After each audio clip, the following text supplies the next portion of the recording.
자, 먼저 이제 Vray 오브젝트입니다. Vray 오브젝트는 여기 있는 항목들이에요. 여기 있는 항목들입니다. 이 중에 이제 프록시라고 하는 것이 있어요.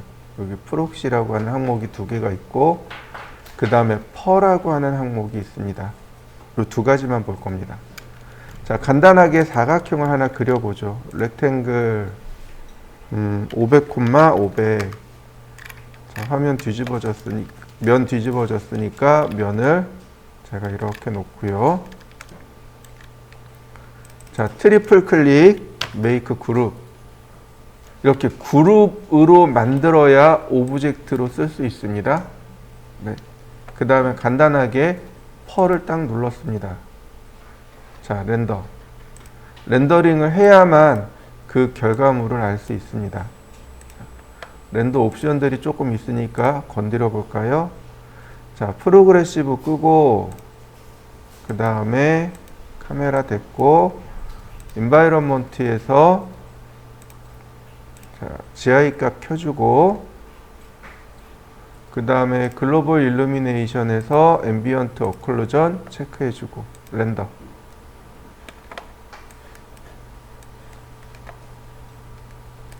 퍼 나온 거 보이시나요? 퍼가 뭔가요? 퍼, FUR.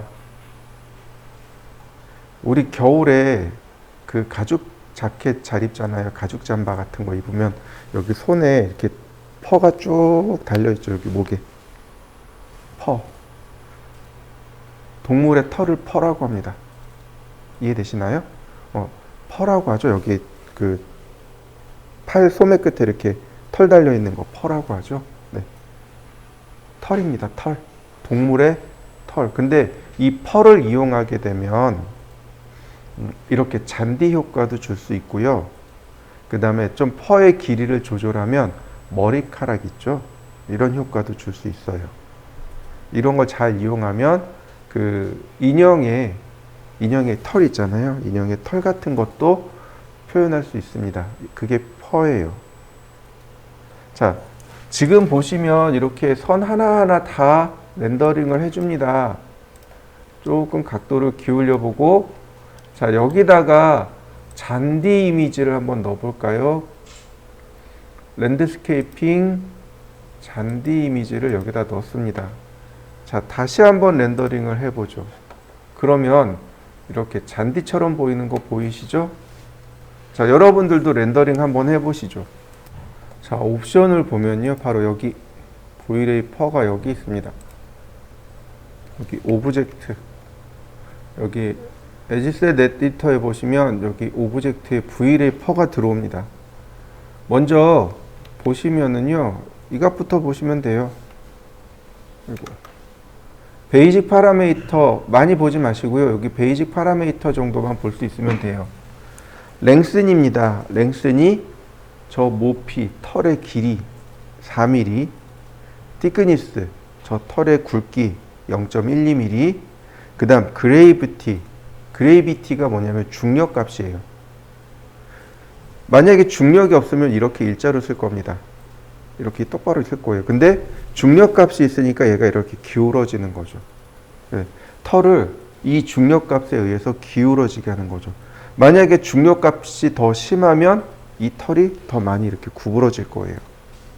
근데 중력 값은 안 건들면 되고요. 그 다음 밴드가 구부러지는 정도를 말합니다. 0.5만큼 줄어들어라. 만약에 이 값이 더 커지면 더 많이 줄어들게 됩니다. 그러니까 이게 더 많이 고개를 수그리게 돼요. 그 다음 테이퍼가 뭐냐면 한쪽은 넓고 한쪽은 뾰족한 거. 이해되시나요? 원뿔 있죠. 원뿔. 아래쪽은 넓고 위쪽은 좁죠. 이거 테이퍼라고 해요. 이런 걸 테이퍼라고 합니다. 그러니까 즉 아래쪽은 넓고 위쪽은 뾰족하죠. 이걸 테이퍼라고 합니다. 그러니까 테이퍼가 0.9, 즉 아래가 1이면 위에가 0.1 정도 된다는 뜻이에요. 이렇게 주는 것을 말하고, 그 다음에 컬은 미용실 가면 많이 얘기하죠. 머리에 컬 주세요라고 얘기하죠. 네, 구부러지는 거. 그러니까 다시 말해서 이 끝이 이렇게 꼬부라지는 거. 끝이 이렇게 꼬부라지는 걸 컬이라고 하는 거고, 뭐 레벨 앤 디테일, 조금 더 디테일하게 줄 수 있는 거죠. 매듭을 줄 수 있고 뭐 여러 가지 나머지 쭉 줄 수 있습니다. 나머지는 그냥 한번 보시면 돼요. 베이직 파라미터 정도만 볼 수 있으면 돼요. 근데 이제 얘를 하시는데 쓰는 건 좋아요. 쓰는 건 좋은데 넓은 부분엔 쓰지 말라고 권유를 하고 싶어요. 넓은 부분에는 쓰지 마시고 이렇게 좁은 부분, 적은 부분에만 씁니다. 이해되시죠? 예를 들어서 제가 전원주택을 만들었어요. 그리고 정원을 만들었습니다. 10m에 10m예요. 잔디입니다. 펄을 주면 어떻게 될까요? 렌더링이 한 2-3시간 걸릴 거예요. 지금 보다시피 털을 하나씩 모델링하고 그림자 계산하고 그죠? 색상 칠하고 이게 지금 500에 500mm짜리란 말이죠. 근데 만약에 10m에 10m면요. 감당이 안 되는 거죠. 렌더링 타임이 엄청 오래 걸리게 돼요. 그럴 땐 그냥 차라리 재질을 입혀서 마치 잔디가 있는 것처럼 보이게끔 하고 넘어가는 게 좋습니다. 무슨 뜻인지 이해되시죠? 재질을 입혀서 넘어가는 게 좋고 이렇게 가까이서 바라본다든지 지금처럼 가까이서 바라본다든지 그럴 때 혹은 소규모에서만 사용하는 게 좋습니다. 몬스터 주식회사 애니메이션 중에 거기 보면 그 털들 엄청 많이 날리죠? 그거 계산 엄청 한 거예요. 렌더링 시간이 엄청 오래 걸린 거예요. 참고로 타이타닉 있죠. 타이타닉의 특수효과. 그게 언제 나온 거지? IMF 터지고 나온 거니까 97년, 98년 요때 나온 영화거든요. 97년도, 8년도. 그때 하드디스크 크기가 800메가 정도 됐어요. 1기가가 안 됐어요. 하드디스크가 1기가 안 됐어요.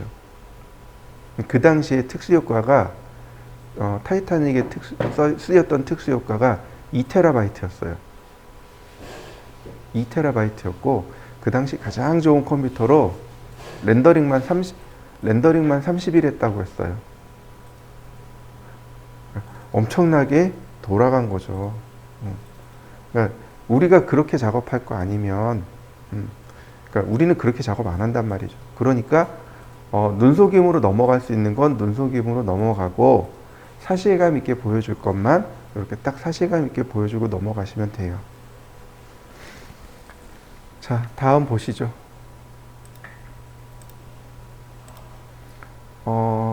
거실을 볼까요?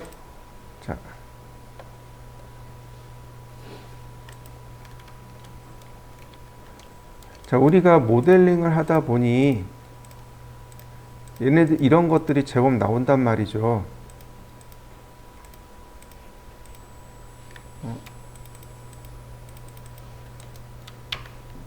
자, 이런 것들이 제법 나와요. 이런 소파 같은 것들.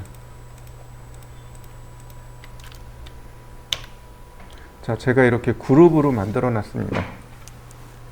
용량을 제법 차지한단 말이죠. 그죠? 그러면 얘를 용량 줄일 방법이 없을까요? 이거 오토캐드에 X레퍼런스라는 명령어가 있었습니다. 기억나시나요? 외부 참조 도면이라고 제가 블럭할 때 설명을 잠깐 드렸을 겁니다. 네. 그 X레퍼런스하고 똑같은 게 프록시라고 하는 겁니다. 가상객체란 뜻이에요. 선택한 다음에 이렇게 프록시로 내보낼 수 있습니다. 이렇게 프록시 파일로 내보낼 수 있어요. 예를 들어서 제가 D 드라이브에 1이라는 폴더에다가 여기 쇼파라고 해서 내보낼 겁니다. 보시면 VR 메시라는 이름으로 저장이 됩니다. 이렇게 VR 메시라는 이름으로 저장이 돼요. 자, 그러면 이렇게 뜹니다. Do you want, 뒤에가 더 중요하네요. 원하십니까? replace, 덮어쓰기를 the selection with the proxy. 지금 선택한 객체를 프록시로 덮어 쓰시겠습니까? 라고 물어본 거예요. 네, yes. 프록시로 이와 같이 바뀌게 됩니다. 프록시 파일이에요. 원본이 어디 있는 거예요? 아까 D 드라이브에 1이라는 폴더에 들어가 있고, 얘가 파일을 오픈하면서 그 파일을 여기다가 불러놓은 겁니다. 가상 객체예요. 실제로 리얼 데이터가 있는 게 아니고, 그 VR 메시라는, 아까 쇼파라는 제가 파일에 저장했잖아요. 그걸 여기다가 임시로 불러다 놓은 겁니다. 렌더링 하면 나와요. 렌더링 하면 새까맣게 나오기는 해요. 왜냐면 거기에 조명이 없으니까 새까맣게 나오긴 합니다. 이렇게 새까맣게 나오기는 해요. 이해되시나요? 그러니까 파일 용량을 줄이고자 할 때 사용하는 게 이 프록시 데이터입니다. 이해되셨을까요? 원본은 다른 데다 저장해 놓고 그걸 임시로 불러다 쓰는 겁니다. 그런 걸 프록시라고 해요.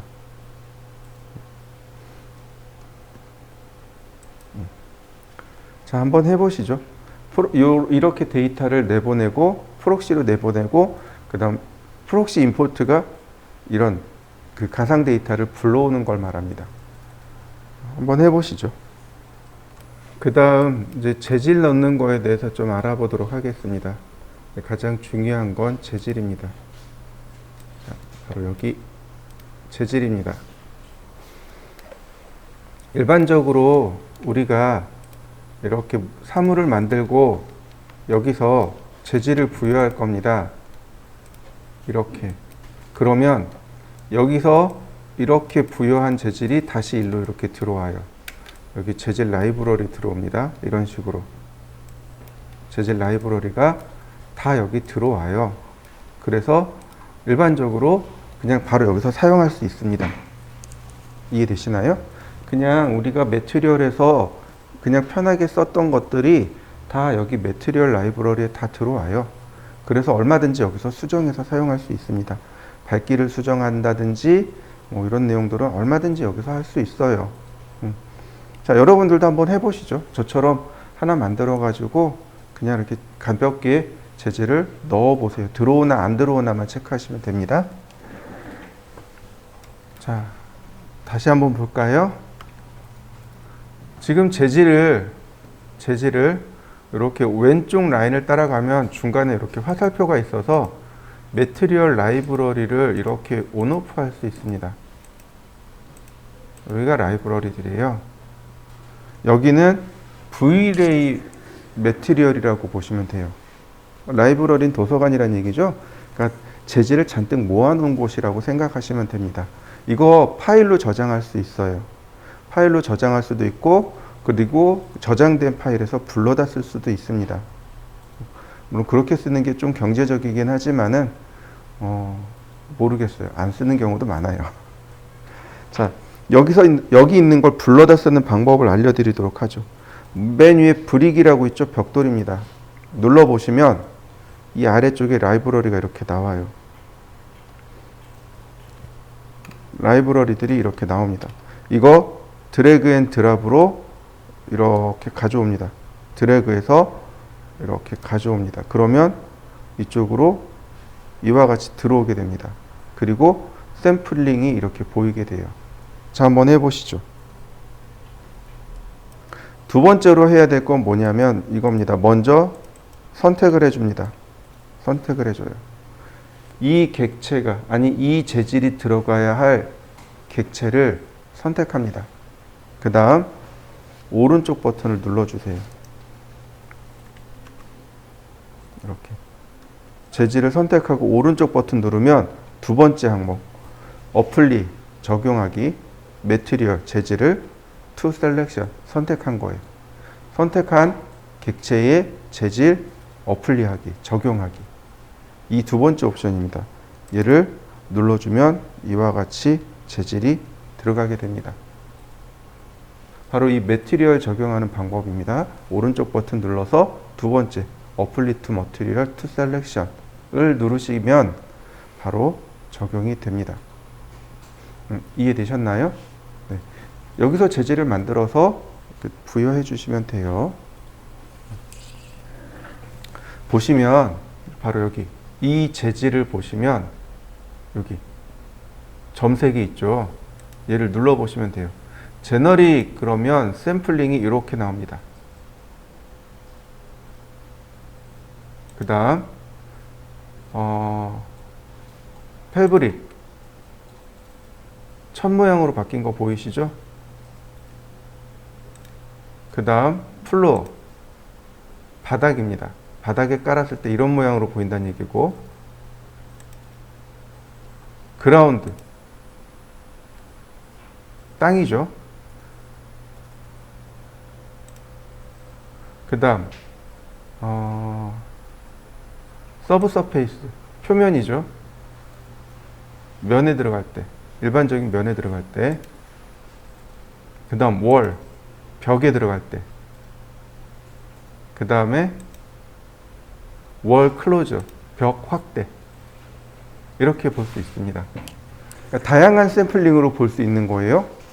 자, 왜 이렇게 다양한 샘플링으로 볼 수 있냐면 오브젝트의 형태가 다양하잖아요. 그러니까 모든 오브젝트의 형태로 볼 수 있으면 좋지만 우리가 재질을 만들고서 이 오브젝트에 들어갔을 때 어떤 모양인지 대략 느낌으로 알아야 돼요. 근데 그 샘플링을 통해서 보는 겁니다. 이 재질이 바닥 재질인데 어떤 모양이지? 그런 플로어에다 놓는 거죠.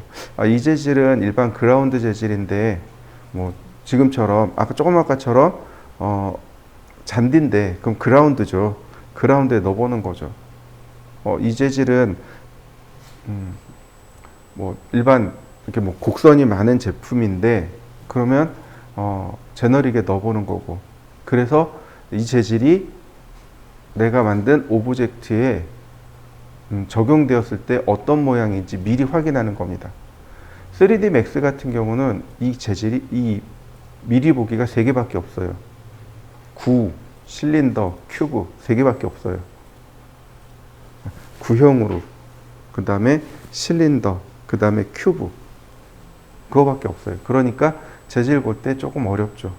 근데 얘는 여러 가지 좀 다양한 샘플링을 통해서 재질을 확인해 볼 수 있습니다.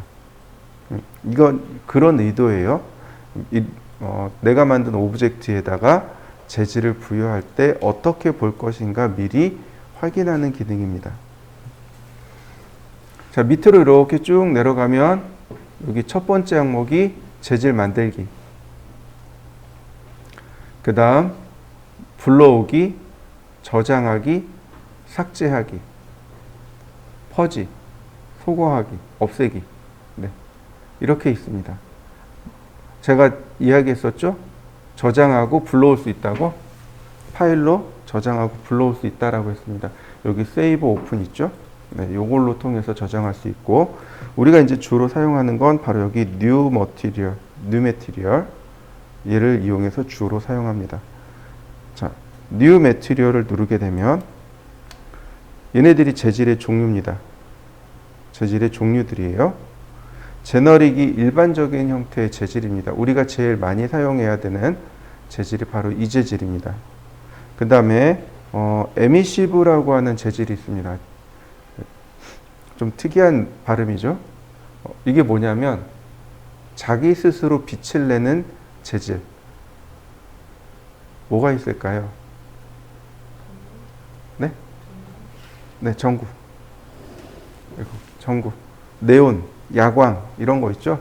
이런 재질 줄 때 쓰는 게 바로 이 에미시브입니다. 그 다음 블렌드. 그러니까 재질 두 개를 하나로 섞어서 하나의 재질을 만드는 걸 블렌드라고 합니다. 쓸까요? 뭐 급하면 쓰겠죠. 근데 어떻게 쓰냐면 포토샵에서 다 합성해서 가지고 와요. 포토샵에서 이미 다 합성해 가지고 그냥 이렇게 가져오는 게 제일 편해요. 범프. 이거는 맵에도 있어요. 범프 맵도 있고 범프 매티리얼도 있습니다. 뭐냐면 이렇게 올록볼록 요철 있는 거, 요철감 있는 효과를 만들 때 쓰는 게 범프 맵입니다. 투사이드, 앞면 뒷면에 동시에 재질을 부여할 때 쓰는 게 투사이드예요. 앞면과 뒷면. 보통 면 하나를 두고는 재질 하나밖에 안 들어가요. 그런데 경제적으로 우리가 모델링을 하고 작업을 해야 되잖아요. 그러니까 앞면에는 빨간색을, 뒷면에는 노란색을 주고 싶어요. 근데 그럴 때 이제 투사이드 매티리얼을 주게 됩니다. 카페인트 넘어가죠. 쭉 넘어가죠. 여기 헤어라고 있네요. 머리카락. 아까 우리 퍼 있었죠? 퍼와 같은 그런 거. 그 다음 툰이 무슨 뜻일까요? 여러분들 머리에 탁 떠오르는 거 하나 있죠? 웹툰 렌더 할 때 쓰는 게 툰입니다. 툰 렌더 혹은 웹툰 렌더라고는 안 해요. 그냥 툰 렌더라고 합니다. 툰이라는 말 자체가 애니메이션이란 뜻이에요. 툰이, 그래서 그 만화 작가들 있잖아요. 만화 작가들이 길거리라든지 그 방 풍경 같은 거 다 여기서 모델링해요. 다 여기 스케치업에서 모델링 한 다음에, 그리고 그 컷 떠가지고 가져가서 이렇게 그 안에 사람 채색만 하는 거예요. 그럴 때 이제 툰 렌더를 씁니다. 그 다음에 멀티 매티리얼. 아까 투사이드 매티리얼 있었죠. 투사이드는 두 개죠. 멀티 매티리얼은 여러 개 줄 때, 동시에 여러 개의 재질을 줄 때 사용합니다. 그러니까 극히 드물어요, 이런 거 쓰는 건. 그 다음 오버리드를 조금 써야 돼요. 우리가 렌더링을 하게 되면 재질이 물드는 경우가 생겨요. 그러니까 GI 값을 켜놓고 렌더링을 하게 되잖아요. 그러면 빛이 이렇게 와서, 예를 들어서 여기가 흰색이잖아요. 예를 들어서 여기 빨간색이라고 가정을 해보죠. 빨간색이에요. 그러면 빨간색으로 보이는 의미가 뭐예요? 다 빛을 흡수하는데 빨간색에 대한 가시광선만 반사를 시키는 거예요. 그러니까 GI 값이 이 빨간색을 가지고 반사가 돼요. 그래서 다른 객체에 빨간색이 물들어요. 그걸 없앨 때 쓰는 게 오버리드입니다. 그러니까 GI 값의 색상을 내가 임의적으로 지정해 줄 수 있어요. 그게 오버리드입니다. 우리가 써야 될 게, 그래서 크게 요 위에 있는 제너릭, 그 다음에 에미시브, 그 다음에 투사이드는 그냥 기본만 알면 좋겠고, 그 다음에 쭉 내려가서 여기 오버리드하고 요 정도 재질을 우리가 이해하면 좋습니다. 이건 매트리얼이에요. 자, 제너릭을 눌러볼까요? 그러면 이렇게 제너릭 매트리얼이 생깁니다. 요거 더블 클릭하면 이름 바꾸기가 가능해요. 재질의 이름을 얼마든지 바꿀 수 있습니다. 재질의 이름을 제대로 부여해 놓지 않으면 나중에 제너릭 1, 제너릭 2, 제너릭 3 이렇게 돼요. 그럼 도대체 무슨 재질 썼지? 몰라요. 항상 재질의 이름 바꿔놓는 거 기억해 두시면 좋겠고요. 자, 이렇게 만든 다음에 이 오른쪽으로 넘어갑니다. 여기 있는 항목들이 바로 얘네들이 재질이에요. 재질의 옵션들입니다. 다 쓰지는 않아요. 다 쓰진 않고 꼭 쓸 것만 쓰면 돼요. 저도 여기 있는 거 밑으로 내려가면 모르는 내용들 제법 많아요. 자, 기본적인 내용, 가장 초급적인 내용부터 보죠. 맨 위에 디퓨즈라고 있습니다. 제가 지난 시간에도 디퓨즈에 대해서 설명한 적이 있어요. 우리가 사물을 볼 때 크게 세 가지로 봐요. 물체의 기본적인 색상, 디퓨즈. 디퓨즈가 물체의 기본 색상입니다. 이렇게 보시면 물체가 있잖아요. 이 물체의 기본 전체적인 색상을 디퓨즈라고 하고, 그 다음에 빛이 맞닿아서 이렇게 반짝반짝거리는 게 있어요. 하이라이트가 일어나죠. 이거 서피큘라. 그 다음에 빛이 닿지 않아요. 좀 어두컴컴한 데가 나오죠. 그림자져서. 이걸 앰비언트. 크게 세 가지로 나눕니다. 디퓨즈, 서피큘라, 앰비언트. 이렇게 크게 세 가지로 나눠져요. 그 중에 디퓨즈, 즉 물체가 지닌 기본 색상이란 뜻입니다. 응? 여기서 색상을 바꾸시면 됩니다. 클릭. 그러면 이렇게 기본 색상을 지정해 줄 수 있습니다. 자, 초록색을 지정했습니다. 자, 확인. 그러면 이렇게 초록색으로 바뀐 거 보이시죠? 재질을 한번 지정해 볼까요? 자, 물체가 초록색으로 바뀐 거 보이시나요? 자, 여러분들도 한번 해보시죠. 자, 다시 또 볼까요? 보시면 이제 이렇게 있습니다. 그 아래 러프니스라고 하는 값이 있어요. 러프니스 값은 안 줘요. 왜 안 주냐면 저 값을 주게 되면 재질에 먼지가 낀 느낌이 들어요. 러프니스가 거칠기란 뜻이죠. 그러니까 재질에 거칠기를 주는 거예요. 그러면 어떻게 돼요? 먼지가 낀 느낌이 들어요. 오래된 느낌이 들어요. 근데 다시 한번 얘기하지만 어디서 해가지고 온다고요? 포토샵에서 다 해가지고 와요. 그래서 포토샵을 못하면 재질을 못 써요. 이해되시죠? 네. 이 스케치업을 온전하게 쓰려면 포토샵을 다룰 수 있어야 돼요. 포토샵을 못 다루면 스케치업을 온전히 못 다뤄요. 제가 야간반에도 스케치업을 별도로 강의하거든요. 늘 하는 얘기가 그거예요. 포토샵 공부하세요. 왜냐면 최종 마무리는 다 포토샵에서 합니다. 여기 나오는 재질도 포토샵에서 합니다. 제가 제너릭만 쓴다고 했잖아요. 왜냐면 먼지 쌓인 느낌, 오래된 느낌을 재질에다 주고 그냥 재질에다 입혀버리는 거죠. 그게 훨씬 더 빠르고 편해요. 그래서 이 러프니스 값 같은 거 안 써요. 여기 나와 있는 것들 중에 그래서 기본값만 잘 쓸 수 있으면 돼요. 자, 이해되시죠? 자, 그 다음에 우리가 이제 반드시 알아야 될 개념이 있습니다. 재질이 있죠. 지금 이걸 매트리얼이라고 합니다. 근데 질감이라는 말이 있어요. 이걸 맵이라고 합니다. 이해되시나요? 재질 안에 질감이 들어가는 겁니다. 이해되시나요? 재질, 매트리얼 안에 맵이 들어가는 거예요. 맵이 우리나라 말로 하면 지도죠. 그죠? 지도죠. 그러니까 이미지를 지도처럼 쓰는 거예요.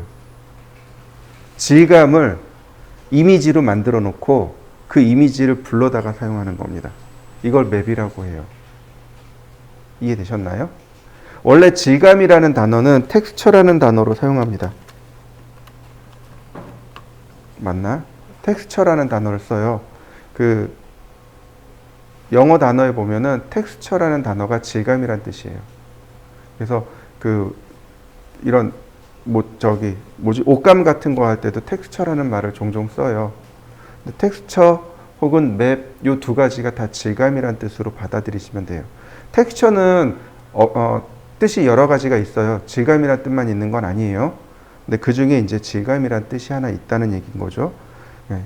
그리고 가장 큰 범위에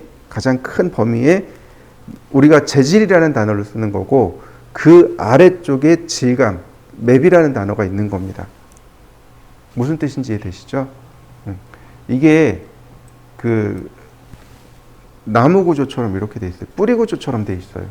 자, 왜 그러냐면 이렇게 봅니다. 여기 보시면 디퓨즈라는 게 있죠.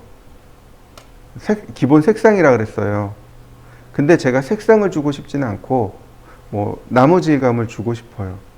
질감이죠. 맵을 주고 싶은 겁니다. 나무 맵을 주고 싶은 거예요. 그럼 맵을 적용해 줘야 돼요. 그럼 어디서 적용하냐면 이 끝으로 갑니다. 바로 여기. 체크무늬 보이시죠? 체크무늬 상자 쭉 보이시죠? 얘가 맵이에요. 러프니스에도 맵을 지정할 수 있고 다 맵을 지정할 수 있어요. 맵들이 굉장히 많은 거예요. 한두 가지가 아닌 거죠. 그런데 맵을 눌러보니 여기서부터 이 아래까지 다 맵이에요. 심지어 휠을 돌리면 맵이 또 나와요. 이게 다 맵입니다. 지금 보시는 게 다 맵이에요. 질감입니다. 이거 다 알 필요는 없고, 우리가 반드시 알아야 될 게 뭐냐면, 여기 비트맵. 비트맵이라는 질감이요. 비트맵이 무슨 뜻이냐면, 이미지란 뜻이에요. 비트의 맵. 비트가 최소 단위죠. 최소 단위로 만들어진 지도. 그게 이미지예요. 사진입니다. 무슨 뜻인지 이해되시나요?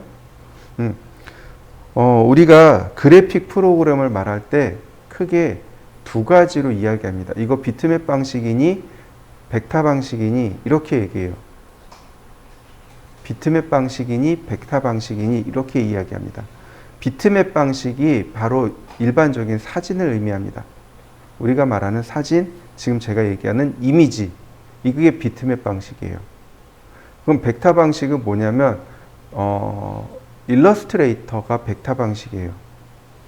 그리고 캐드가 벡터 방식입니다. 캐드가 벡터예요. 이해되시나요? 벡터 방식은 XYZ와 그 다음에 힘의 방향이 있는 것, 이게 벡터 방식이에요. 비트맵 방식은 점을 찍어서 모자이크처럼 점을 찍어서 그 형상을 이루는 것, 그게 비트맵 방식입니다. 나중에 이거 포토샵에서 제가 다시 한번 보여드릴게요. 근데 어쨌든 비트맵이란 단어는 이미지란 단어로 머릿속에 넣으시면 돼요. 여기 이미지라는 단어를 쓰면 좋은데 그냥 비트맵을 썼더라고요. 근데 이 비트맵이 다른 프로그램에서도 다 똑같이 비트맵을 써요. 다 씁니다. 이 비트맵이 사진이란 뜻이에요. 그림이란 뜻이고, 자, 밑으로 내려가 볼까요? 여기 셀룰러라고 하는 거 보이시나요? 그 아래 셀룰러라고 있습니다. 이건 뭐냐면 세포 같은 것들을 표현할 때 쓰는 게 셀룰러입니다. 근데 이 아래쪽에 있는 맵들은 좀 특이한 게 뭐냐면 오브젝트 전체에 질감으로 들어가요.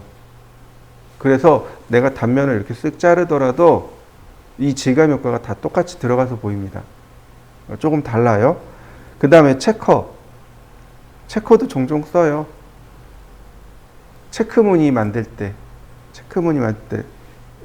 보통 요 재질을 쓰는데, 체커 같은 경우도 재질을 2개 불러올 수 있어요. 맵이잖아요. 맵인데 여기에 다시 또 질감을 2개 또 불러올 수 있어요. 그래서 격자 무늬로 이렇게 질감을 넣을 수 있습니다.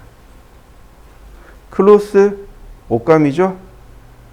그 다음에 밑으로 쭉 내려가 보죠. 여기 팔로프라고 하는 게 있습니다.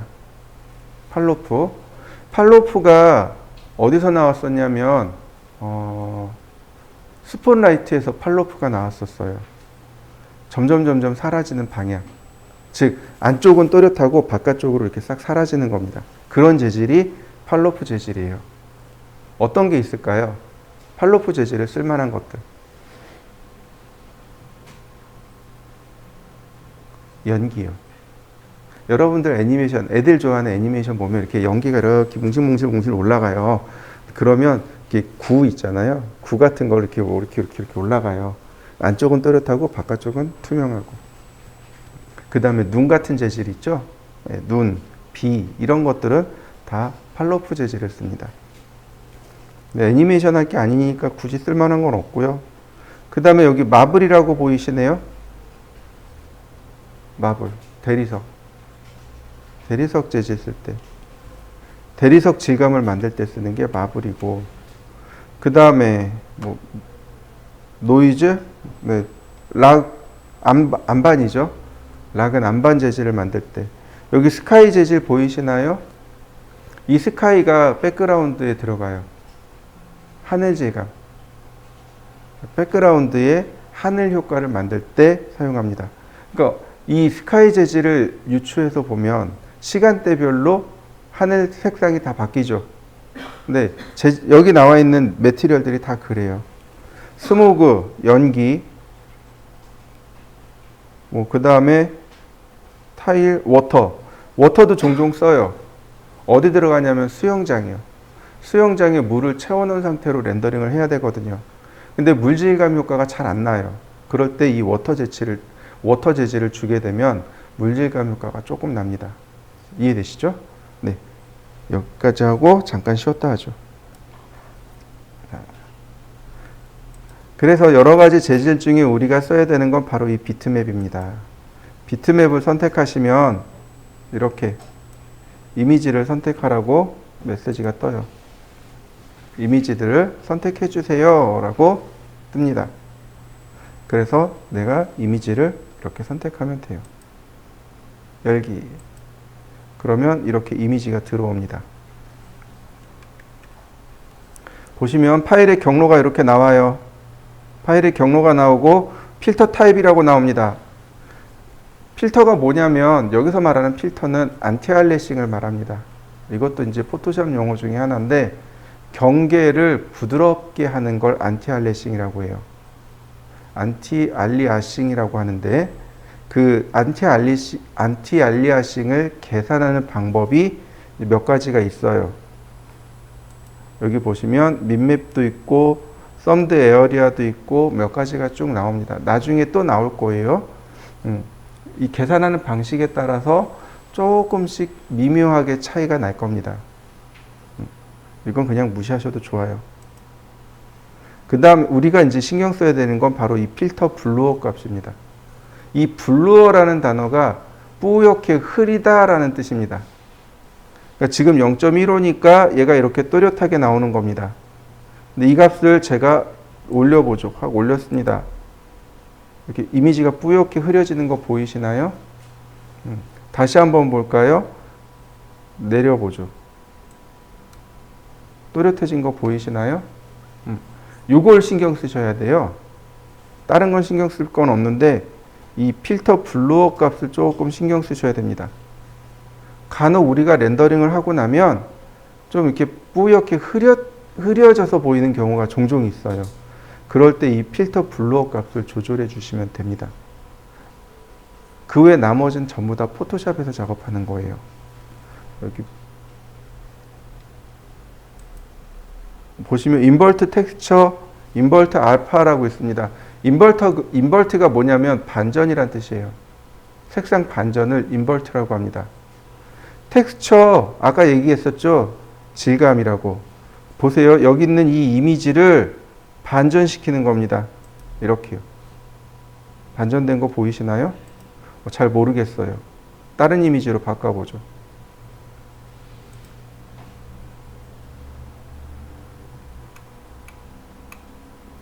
배경. 자, 인버트. 색상 반대로 나오는 거 보이시나요? 네, 인버트 색상. 흰색은 검정색으로, 검정색은 흰색으로, 빨간색은 하늘색으로. 이해되시나요? 네, 이렇게 서로 반전시키는 걸 인버트라고 합니다. 근데 굳이 여기서 인버트를 쓸 필요가 없어요. 왜요? 포토샵에서 해가지고 오면 되거든요. 포토샵에서 작업해서 오면 되지. 굳이 여기서 그럴 필요 없어요. 인버트 알파. 알파라는 말을 제가 캐드 배울 때 썼어요. 기억나실까요? 안 날걸요? 제가 언제 썼냐면 색상 설명할 때 썼어요. 8비트 칼라, 16비트 칼라, 24비트 칼라, 그 다음에 32비트 칼라가 있습니다. 근데 32비트 칼라는 24비트 칼라에 8비트 알파 채널이 들어갑니다. 라고 제가 설명했어요. 그래놓고 뭐라 그랬어요? 알파 채널 이퀄 투명도입니다. 라고 설명을 드렸습니다. 이 안에 투명도가 들어가 있는 재질이 있어요. 그 투명도를 반전시키겠습니다. 그런 뜻이에요. 근데 JPG 파일이니까 투명도가 없어요. 이건 무시하셔도 좋아요. 뭐 플레이스먼트 같은 것도 있네요. 자, 홀 텍스처 전체 다 쓰겠습니다. 크롭. 이미지를 잘라봅시다. 이미지 잘린 거 보이시나요? 이미지 잘라서 씁니다. 이런 얘기들. 굳이 여기서 이미지를 자른다고요? 아니요. 필요 없어요. 포토샵 없을 때나 쓰는 겁니다. 포토샵 없이 작업할 때나 쓰는 거예요. 그러니까 되게 친절한 겁니다. 포토샵 대신에 포토샵 없으니까 여기서 이미지 잘라서 써. 여기서 내가 포토샵 기능들을 여기서 대신 넣어줄게. 포토샵 가지 말고 여기서 써. 이런 뜻인 거예요. 근데 우린 포토샵 쓸 거잖아요. 그러니까 안 쓰는 거예요. 쓸 이유도 없고. 자, 나머지도 마찬가지예요. 자, UVW만 좀 기억해 봅시다. UVW. 무슨 뜻일까요? UVW. UVW XYZ. 이해되셨나요? XYZ UVW. 재질이잖아요. 재질이니까 XYZ를 못 쓰고 UVW라고 쓴 거예요. X축의 타일, Y축의 타일. 이런 뜻입니다. Z축의 타일. 이런 뜻이에요. 재질이 작아요. 내가 이렇게 볼까요? 내가 넣어야 될 오브젝트는 이만해요. 근데 재질은 요만합니다. 그럼 나머지는 어떻게 들어갈까요? 나머지는 전부 타일로 들어갑니다. 우리 계속 타일 쓰는 거, 이쪽 재질 썼을 때도 타일로 들어갔던 거 기억나시죠? 네, 타일로 들어가요. 다 타일로 들어갑니다. 이럴 때, 이 타일로 들어가는데, 여기 이렇게 타일로 붙을 거 아니에요, 이렇게. 이런 식으로 타일로 붙을 거 아니에요. 그죠? 그러니까 이렇게 X축의 방향을 U 타일, 이렇게 Y축의 방향을 V 타일, 그 다음에 Z축 방향을 W 타일, 이렇게 이야기하는 겁니다. 네. 그래서 여기 보시면 이런 얘기가 나와요. 이 아래. 이 안에 한 개의 재질을 넣을 거냐, 두 개의 재질을 넣을 거냐. X축의 방향으로 두 개를 넣어주세요. 둘로 잘린 거 보이시나요? 보이시나요? 두 개가 들어간 거? 이렇게. 하나의 재질에 X축으로 절반 잘라서 두 개 들어간 겁니다. 자, V를 두 개로 넣어볼까요? 그러면 이렇게 총 4개가 된 거 보이시나요? 이렇게 하나의 재질을 이렇게 잘라서 넣어버린 거예요. 타일로 만들어버린 겁니다. 이런 게 이제 UV 타일. 그 다음에 여기서 보시면 옵셋이나 미러 기능들이 있습니다. 대칭 기능. 이미지를 대칭시켜주는 기능들이 여기 있어요. 그래서 이게 이제 포토샵이 없을 때 간단하게 여기서 포토샵 작업을 할 수 있도록 이렇게 전부 다 넣어준 겁니다. 자, 넘어가시면 될 것 같아요. 자, 이 타일도 1룹 다 바꾸고.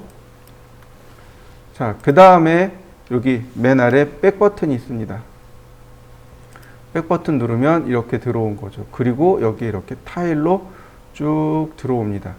그리고 여기 하늘색으로 이미지가 싹 바뀌게 돼요. 이러면 여기 맵이 적용된 겁니다. 자, 한번 맵을 적용시켜 보시죠. 자, 지금 보시면 이미지가 조그만하니까 타일로 이렇게 쭉 들어갔단 말이죠. 그죠? 오른쪽 버튼 면만 선택하고 오른쪽 버튼 누르면 여기 텍스처라고 나온단 말이죠. 기억나실 거예요. 그죠? 그래서 이 텍스처를 통해서 포지션의 위치를 바꾸고 크기도 조절하고, 네. 그러면 이 맵이 들어간 것 보이시나요? 이렇게 맵을 지정해서 사용합니다. 이게 가장 우리가 많이 사용하는 방법이에요.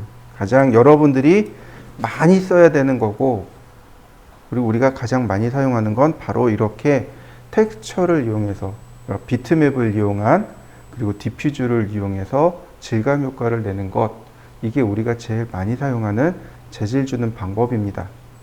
이때 여기 들어간 이미지들 있죠? 이미지들은 기본적으로 포토샵에서 다 터칭해서 가져옵니다. 또 하나,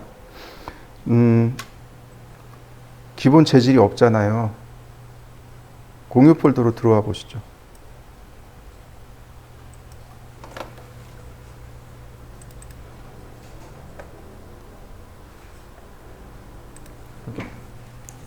99 매핑 소스라고 있죠? 네. 이거 복사해 가시면 돼요.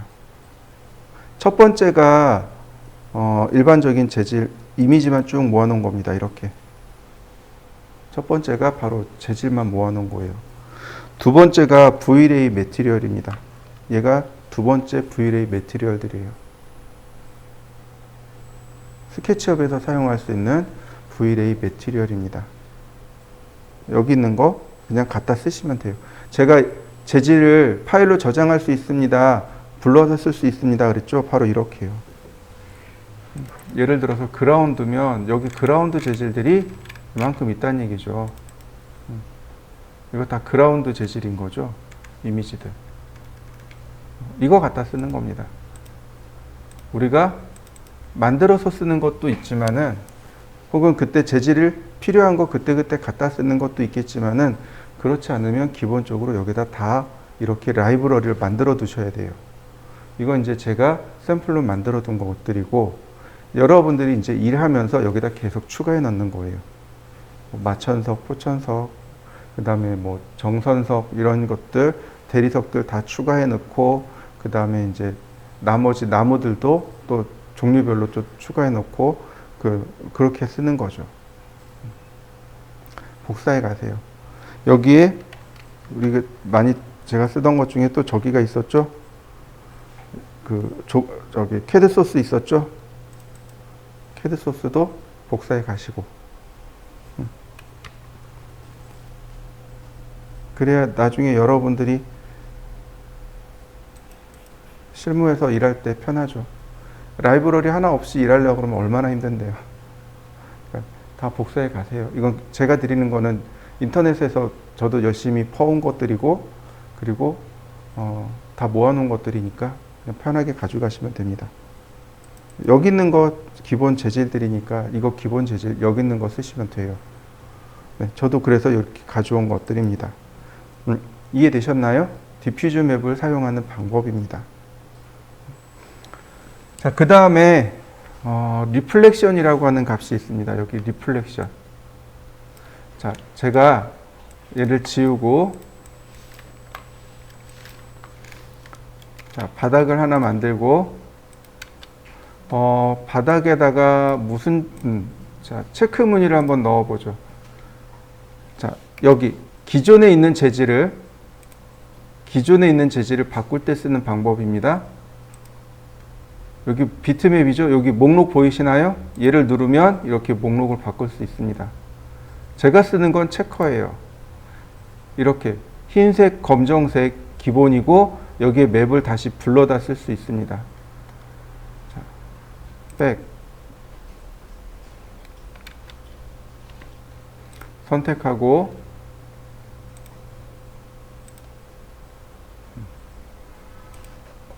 자, 이 재질을 여기다가 주어보죠.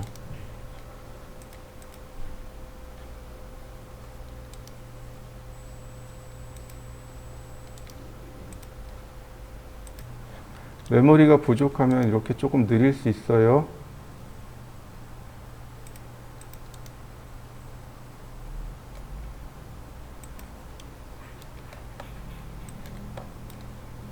자, 이렇게 재질을 넣었습니다. V-ray 재질이 들어간 경우는 이렇게 들어갑니다. 이렇게 들어가요. 자, 그 다음에 트리플 클릭, 메이크 그룹. 자, 그 다음, 서클, 푸시 앤 풀, 트리플 클릭, 메이크 그룹. 제가 원하는 건 여기가 반사 재질이 들어가길 원해요. 이렇게 리플렉션에 이 값을 100%를 키울 겁니다. 이렇게요. 자, 그리고 렌더.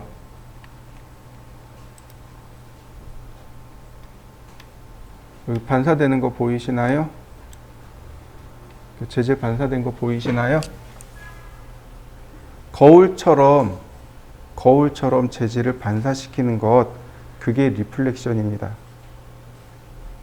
근데 가만히 보세요. 흰색이 리플렉션이 잘 되나요? 검정색이 리플렉션이 잘 되나요? 검정색이 리플렉션이 훨씬 더 잘 됩니다. 이해되시나요? 네. 색상이 어두우면 어두울수록 리플렉션이 잘 되는 거예요. 무슨 얘기냐면 여기 이 재질이, 이 바닥 재질이 어두우면 어두울수록 리플렉션이 많이 되고 밝으면 밝을수록 리플렉션이 안 돼요. 그래서 일부러 체크무늬 쓴 겁니다. 비교하려고. 자, 여러분들도 한번 해보시죠. 자, 보시면 이제 옵션들이 조금 더 있겠죠. 자, 여기 리플렉션 글로스니스라고 하는 게 있습니다. 글로스니스가 반짝반짝반짝. 이 값을 빼버리면 리플렉션이 안 나와요. 렌더링 해볼까요? 이렇게 리플렉션이 제대로 안 들어가요. 광택이 사라지는 거죠.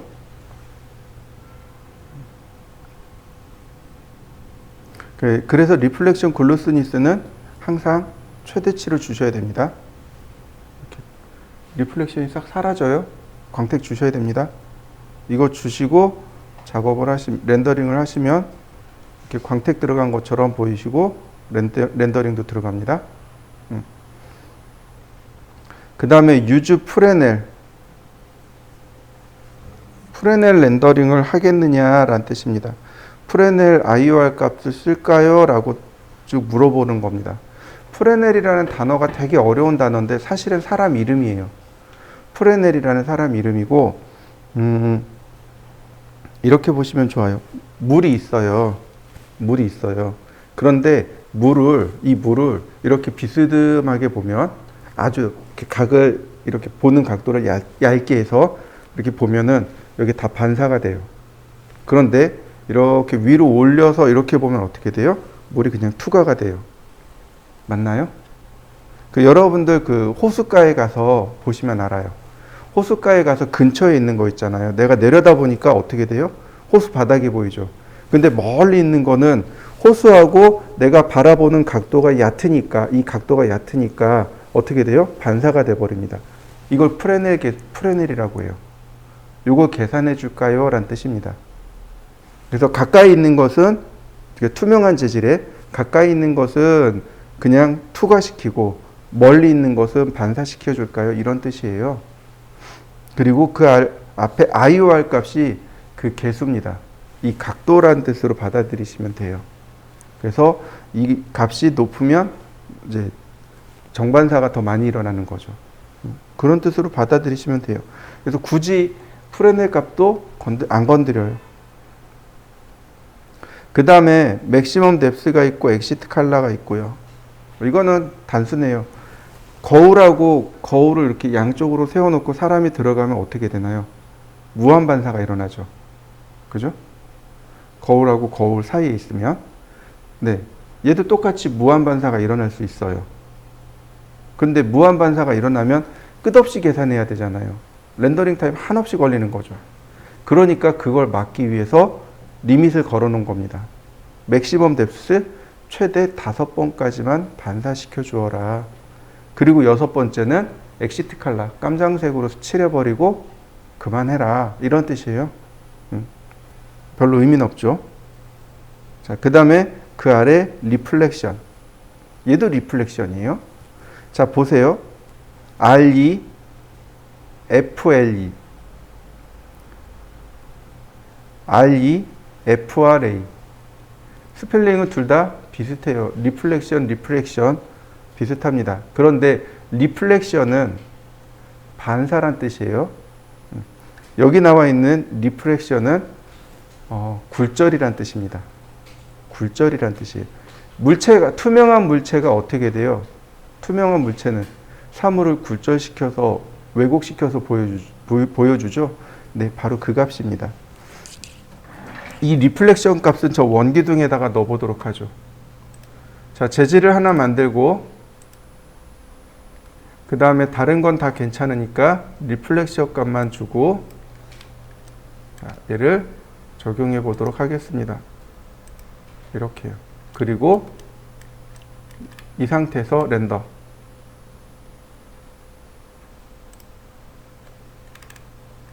자, 보이시나요? 왜곡돼 가지고 뒤에 다 이렇게 왜곡된 거 보이시나요?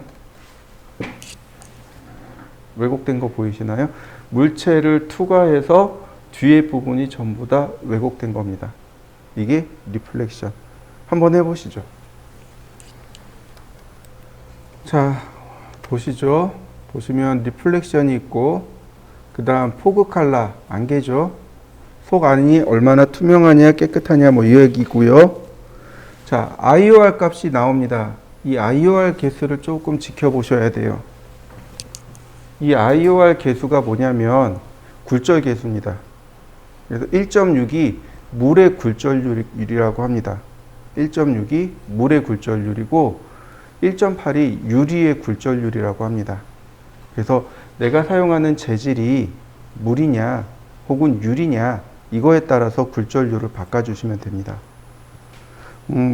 글루스니스 아까처럼 이렇게 그 반짝이는 거고 그 다음에 여기 맥시멈 뎁스하고 엑시트 칼라하고 또 나오죠. 이거 뭐냐면은 굴절입니다. 지금처럼 이렇게 유리예요, 동그래요. 그러면 빛이 이렇게 들어가서 굴절을 한단 말이죠. 그런데 여러 번 굴절하게 될 거란 말이죠. 근데 이때 5번만 굴절하고 나가세요. 이런 뜻입니다. 역시 나갈 때는 검정색입니다. 나머지는 필요 없고 그 다음에 여기 디스펄션하고 ABBE라는 값이 있습니다. 그죠? 디스펄션이 스펙트럼 빛을 분산시켜 주는 걸 디스펄션이라고 합니다. 그 프리즘 있죠. 빛이 이렇게 들어가면 빛이 이렇게 쭉 분리되죠. 무지개처럼 그걸 디스펄션이라고 합니다. 그래서 이렇게 굴절되면서 빛이 굴절되면서 프리즘 효과를 낼 거냐 말 거냐 그거예요. 굳이 여기에 안 내도 상관없겠죠. 그 다음에 이 ABB 값이 그 굴절률 각도입니다. 이 값이 크면 이렇게 빛이 프리즘처럼 이렇게 나오잖아요. 이 프리즘, 이 스펙트럼이 더 넓어지는 거고 ABB 값이 작아지면 이렇게 스펙트럼이 작아지게 됩니다. 그래서 이 디스퍼션하고 ABB 정도는 그냥 이해 정도 하고 넘어가시면 되고 그 다음에 그 아래 트랜슐런스라는 값이 있습니다. 매질이 뭐냐라는 뜻이에요. 매질. 도대체 저 물질이 뭐냐 이거죠. 투명도를 줬는데 저 투명한 재질이 뭐냐 이거죠. 3가지가 있습니다. 워터, 왁스, 하이브리드 이렇게요. 여기는 소프트, 하드, 하이브리드 이렇게 돼 있어요. 근데 가로 열고 워터, 왁스, 하이브리드 이렇게 돼 있습니다. 그러니까 물처럼 투명한 거냐라고 물어보는 거예요. 그 다음에 양초 있죠. 양초를 빛에 이렇게 비추면 반투명하게 나오죠. 네, 그런 재질들, 양초 같은 재질들. 그 다음에 손바닥 이렇게 빛에 비추어 보면은 투명해져 가지고 그 혈관이 다 보이잖아요. 빨갛게. 네, 그거를 왁스 타입이라고 합니다. 그럼 요 중간쯤 어디 되는 것을 하이브리드라고 하는 거고요. 근데 이제 제품할 때는 하는데 굳이 우리한테는 그 정도까지는 아니니까 쓰지는 않습니다. 자, 그 다음에 오파시티로 넘어가 볼까요? 오파시티요. 오파시티가 불투명이라고 제가 설명을 드렸습니다. 기억나실 거예요. 자, 오파시티는 이렇게 쓰지는 않습니다. 굳이 이렇게 굴절을 이용해서 물체를 투명하게 만들었는데 굳이 오파시티를 쓸까요? 물론 쓸 수 있어요. 내가 만든 재질에 굴절률 없이 좀 투명하게 만들고 싶어요. 예를 들어서 이런 재질에다가 투명하게 만들고 싶어요. 이런 재질에다가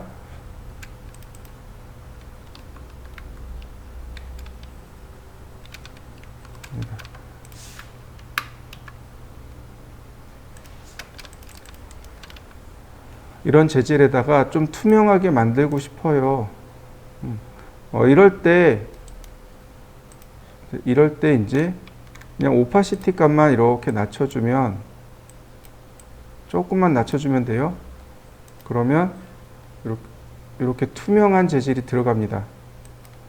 조금 더 낮춰볼까요? 투명한 유리처럼 재질이 들어가요. 투명도가 들어갑니다. 이렇게 투명도 들어가는 거 보이시죠? 굴절률 없이, 지금 굴절률 없이 뒤에 투명하게 재질 들어가고 있는 거 보이시죠? 자, 한번 해보시죠. 여러분들도 이렇게 투명한 재질 두 가지를 한번 만들어 보시죠. 오파시티 맵은 물론 이렇게 사물을 투명하게 만드는 것도 있지만 중요한 건 맵을 사용한다는 겁니다. 맵을 사용하는데 두 개를 사용합니다. 첫 번째는 여기 있는 비트맵, 디퓨즈 맵을 사용합니다. 비트맵에 어디로 가시냐면 여기 공유 폴더에 보시면 나무라고 하는 폴더가 있을 거예요. 바로 이렇게 두 개가 한 짝, 이렇게 두 개가 한 짝입니다. 칼라는 디퓨즈에, 흑백은 오파시티에 불러들이는 겁니다. 자, 먼저 얘를 디퓨즈로 가져옵니다. 열기. 그럼 이렇게 나와요. 백. 그 다음 오파시티. 자, 비트맵. 자, 흑백 사진이죠. 열기. 자, 백. 자, 요렇게요. 뭐가 들어갔나? 얘가 들어갔군요. 자, 여기다 주도록 하겠습니다. 보이시나요? 텍스처.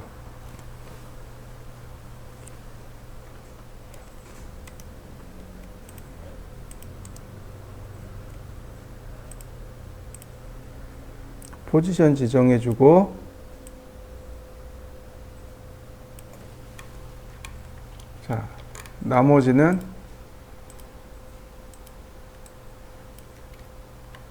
그리고 다시 텍스처.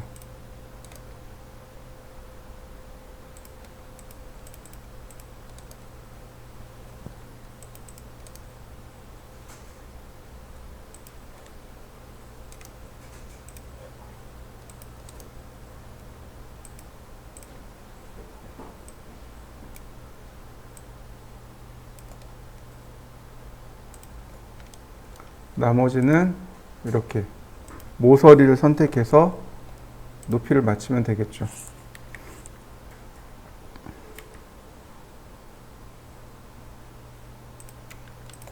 어떤가요? 나무가 있는 것처럼 보이나요? 이게 오파시티 맵의 특징입니다.